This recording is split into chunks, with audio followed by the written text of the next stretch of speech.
Hello and welcome to Boni's Life, the channel where we cut through the noise and give you the unfiltered truth about the financial markets. If you're feeling a little queasy from the recent crypto roller coaster, you're not alone. The headlines are screaming crash, your portfolio is likely bleeding, and the fear in the air is so thick you could cut it with a knife. But as seasoned traders know, where there's fear, there's opportunity. The question is, how do you seize it? In today's episode, we're going to do a deep dive into the current crypto market. We'll analyze what type of market we're in, why it's behaving this way, and most importantly, how you can trade it effectively, whether you're a short-term, mid-term, or long-term trader. We'll be looking at the hard data from CoinGecko and CoinGlass, the fundamental drivers, the technical setups, and the global events that are shaping the market right now. So grab a coffee, silence your notifications, and let's get to work. First, let's get a clear picture of where we stand. As of today, February 16th, 2026, the total cryptocurrency market capitalization is sitting at $2.44 trillion, according to CoinGecko. That's a significant drop from the euphoric highs we saw just a few months ago. The 24-hour trading volume is around $103.9 billion, which tells us there's still a lot of activity, but the direction has been overwhelmingly bearish. Bitcoin is trading at $69,324, down 1.3% in the last 24 hours and down about 1% over the past week. Ethereum is at $1,992, down 3.2% in the last 24 hours. Solana is at $85.99, down 3.7%. XRP is at $1.50, down 4.1%. And Dogecoin, Dogecoin is having a particularly rough time at $0.23, down 8.7% in just 24 hours and over 10% for the week. Bitcoin's dominance has crept up to 56.8% on CoinGecko and 58.56% on CoinGlass, which is a classic sign of a flight to safety within the crypto space. When the market gets scared, investors dump their altcoins and flock to the relative stability of Bitcoin. But the most telling indicator of the current market sentiment is the Fear and Greed Index. Right now, according to CoinGlass, it's sitting at a chilling 11, which is firmly in the extreme fear territory. Alternative.me has it at 12. To put that into perspective, we recently hit a historic low of 5 on February 6th, a level we haven't seen since the COVID crash in March 2020 and the Terra/Luna collapse in June 2022. This isn't just fear, folks. This is outright panic. And while that might sound terrifying, it's also the kind of environment where fortunes can be made if you know what you're doing. As Warren Buffett famously said, be fearful when others are greedy and greedy when others are fearful. Well, right now, others are very, very fearful. Now, let's look at the derivatives market because this is where the real story is being told. According to CoinGlass, the total open interest across all crypto derivatives is $95.56 billion, down 2.67% in the last 24 hours. This suggests that leverage is being flushed out of the system, which is actually a healthy development. However, we've seen a massive spike in liquidations with over $280 million in positions being wiped out in the last 24 hours alone, up 33.74% from the previous day. Ethereum alone accounted for $108.86 million in liquidations, while Bitcoin saw $67.76 million. This is a clear sign of the market's volatility and the dangers of using excessive leverage in these conditions.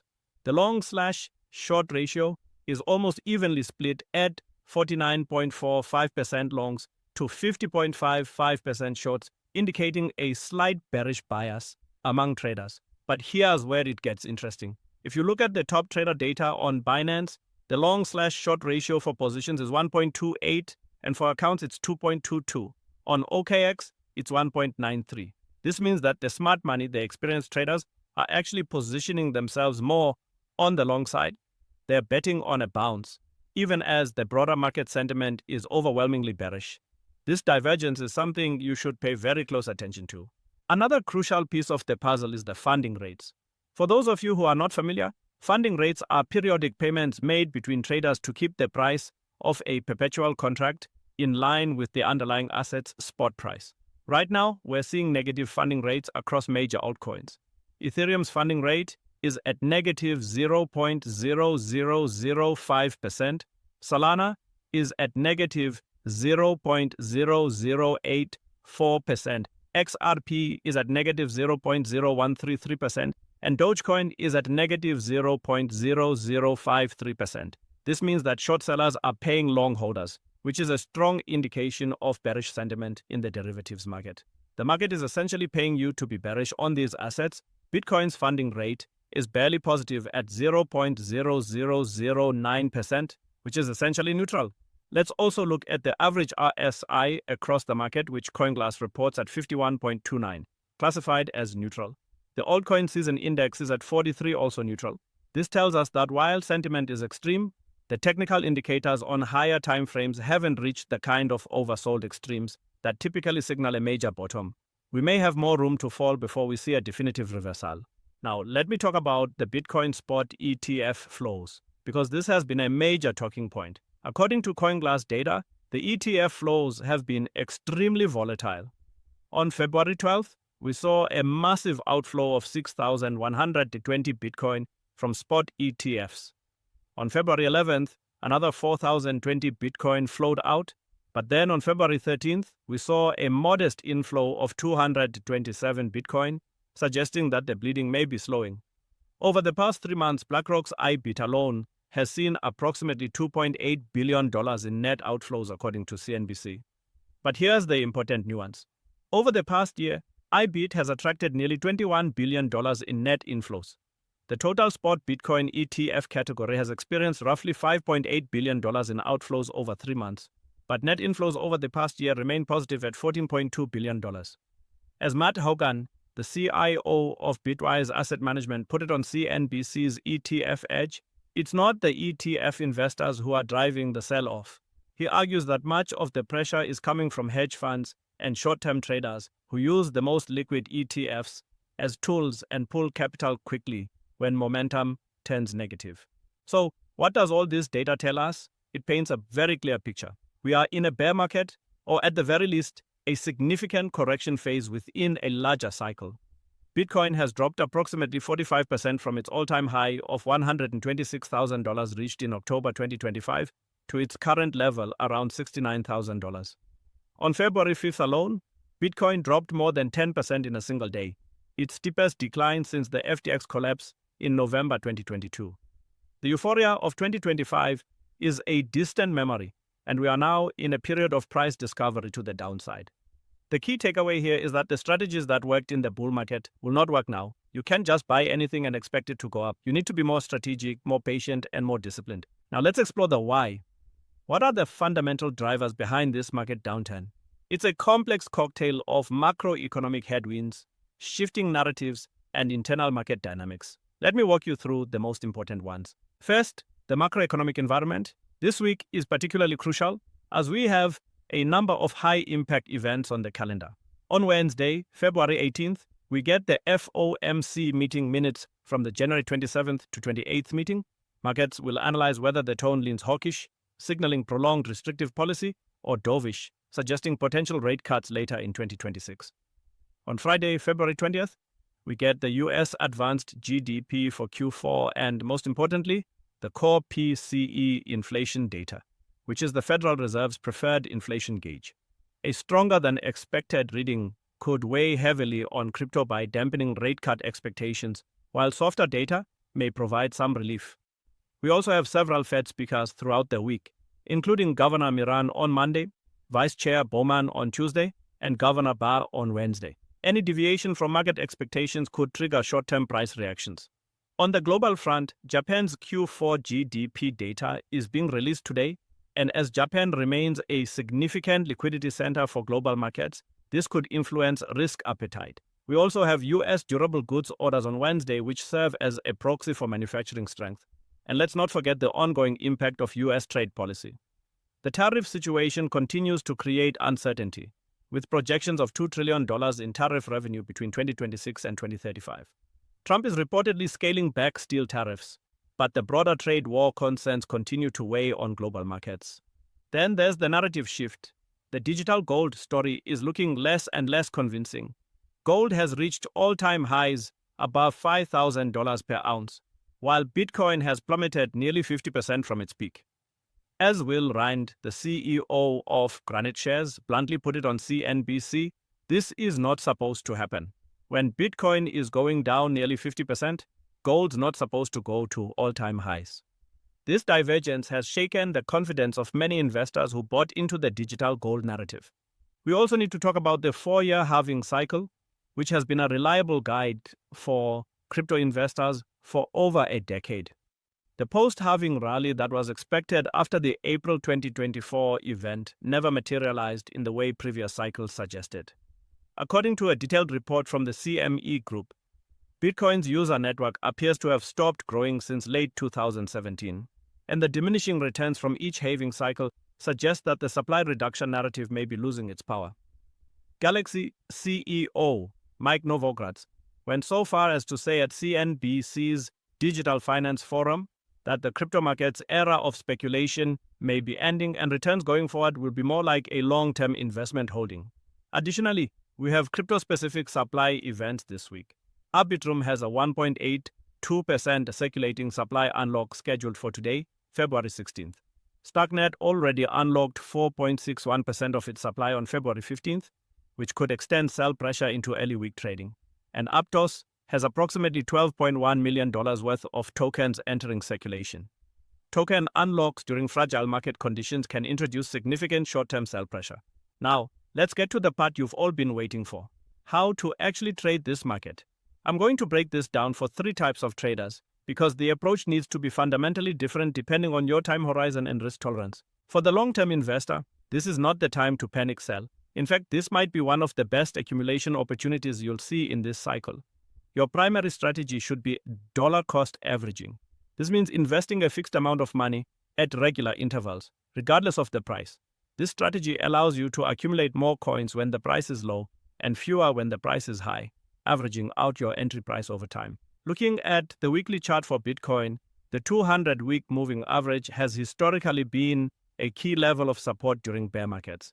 This level is currently sitting around the $50,000 mark and would be a prime accumulation zone. Other key support levels to watch are the 0.382 Fibonacci retracement level at $65,500 and the psychological support at $60,000. If Bitcoin were to test these levels, long-term investors should view it as a gift, not a curse. The total Bitcoin supply held on exchanges has decreased by 2,380 Bitcoin recently, suggesting that long-term holders are moving their coins to cold storage, a bullish signal for the longer term.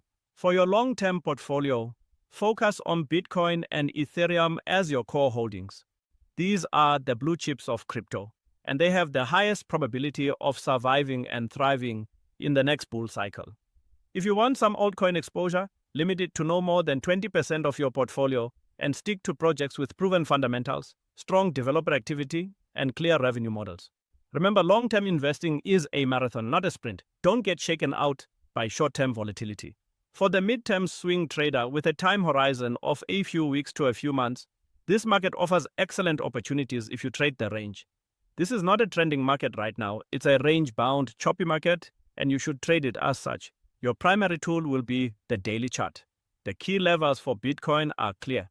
Support at $65,500, which is the 0.382 Fibonacci retracement, and $60,000, which is the psychological floor. On the resistance side, you have $71,762, which is the immediate overhead resistance, $78,500, which aligns with the EMA 50, and $84,117, which coincides with the 50-period SMA. Your strategy is straightforward. Buy at support when the RSI is oversold and sell at resistance when the RSI is overbought. Use confirmation signals like bullish divergence on the MACD or a hammer candlestick pattern at support before entering. Risk management is absolutely critical for swing traders in this environment. Use stop losses religiously. A good rule of thumb is to risk no more than 2% of your total portfolio on any single trade. Set your stop loss just below the support level you're trading from and aim for a risk-to-reward ratio of at least 1 to 2. If Bitcoin drops to $65,500 and you enter long with a stop at $63,000, your target should be at least $70,500. Don't be greedy. Take profits when you have them. And don't be afraid to sit on the sidelines if you don't see a clear setup. Cash is a position too. For the short-term day trader and scalper, this market is a playground, but it's also a minefield.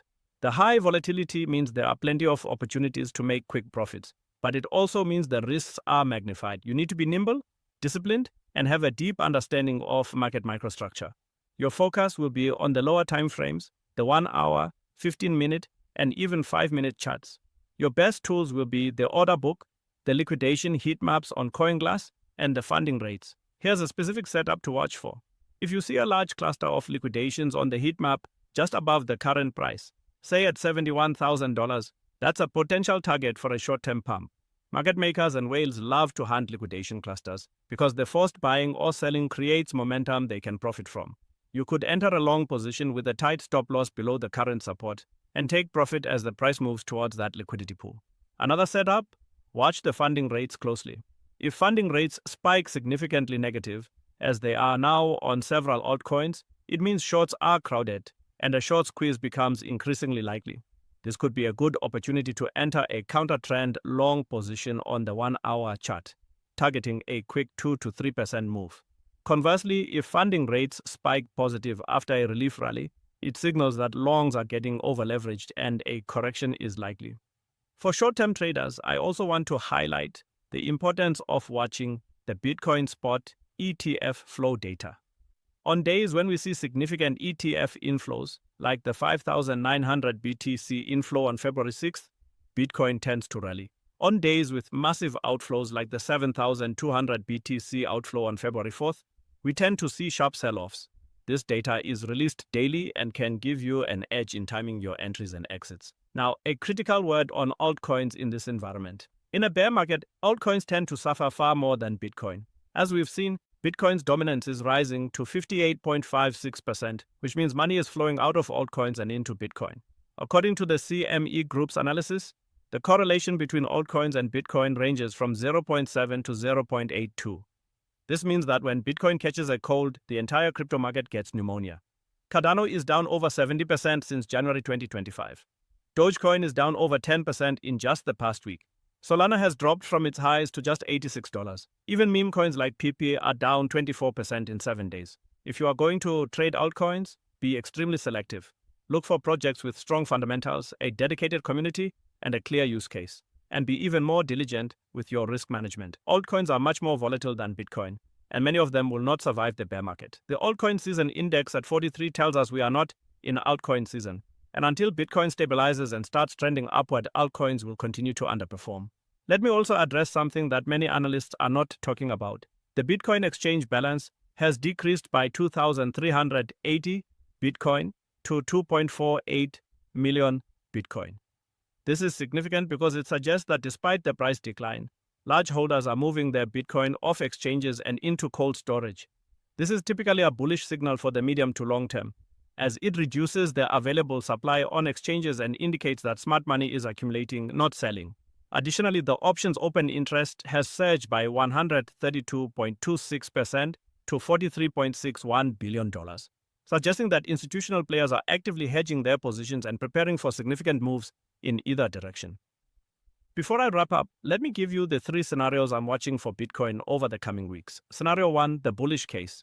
If the FOMC minutes are dovish and the core PCE data comes in softer than expected, we could see Bitcoin rally back towards the $78,500 to $84,000 resistance zone. This would be a relief rally within the broader downtrend, and I would use it as an opportunity to take profits on swing trades. Scenario 2, the base case. The market continues to chop sideways between $65,000 and $72,000, with no clear direction until we get more clarity on the Fed's rate path. This is the most likely scenario, and it favors range trading strategies. Scenario 3, the bearish case. If the FOMC minutes are hawkish and inflation data comes in hot, we could see Bitcoin break below the $65,500 support and test the $60,000 level, with a worst-case scenario of $50,000 to $57,500. This would be a capitulation event and would likely be the final washout before a sustained recovery. So, there you have it, a comprehensive guide to trading the current crypto market. We've identified that we're in a bear market correction. We've explored the macroeconomic and fundamental reasons why We've analyzed the data from CoinGecko and CoinGlass, and we've outlined specific strategies and setups for short-term, mid-term, and long-term traders. The key takeaway is this: don't be afraid. Fear is a natural reaction to a falling market, but it's also a terrible trading strategy. Instead of being fearful, be prepared, have a plan, manage your risk, and execute your trades with discipline. The coming weeks are likely to be volatile, with the FOMC minutes, inflation data, and token unlocks acting as major catalysts. But if you follow the strategies we've discussed today, you'll be well equipped to navigate the storm and come out the other side stronger and more profitable. And who knows, you might even learn to love the bear. After all, as the legendary trader Jesse Livermore once said, the money is made in the waiting. So be patient, be disciplined, and let the market come to you. That's all for today's episode of Boni's Life. If you found this analysis helpful, please smash that subscribe button and turn on notifications so you don't miss our next deep dive. Drop a comment below and tell me, are you bullish or bearish on the current market? What's your favorite trading strategy in this environment? I read every single comment and I'd love to hear your perspective. Until next time, trade smart, stay safe, and remember, in the crypto market, the trend is your friend until it bends. Peace.